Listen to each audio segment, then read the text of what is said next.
ఓ స్నేహితులారా,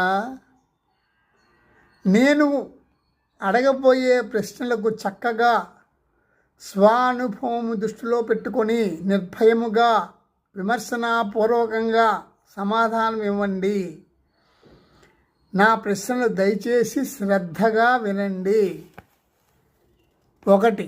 యథార్థానికి ఒక్కటే అయినప్పటికీ ఉపాధి భేదము చేత మాత్రమే అనేకముగా కనబడుతున్నది ఏది? నెంబర్ 2, అది స్వయముగా అగ్ని కాకపోయినప్పటికీ దాని నుండి నిరంతరము ప్రకాశము ఉత్పన్నమవుతున్నది, అది ఏది?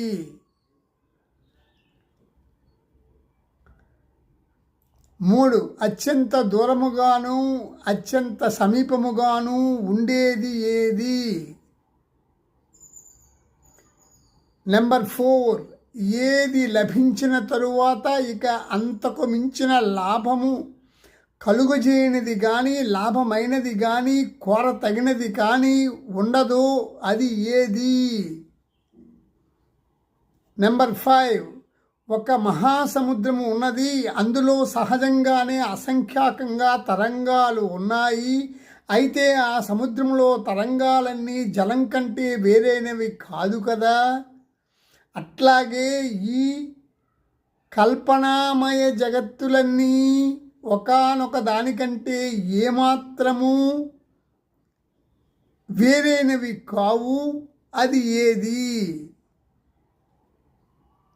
నెంబర్ 6, దేనిని ఒక్కసారి దర్శించామా ఇక మనమంతా నిర్మలమైన బుద్ధిని పొందిన వారమై దానిని తప్ప ఇంకా దేనిని తలచకయే ఉంటాము, అది ఏది?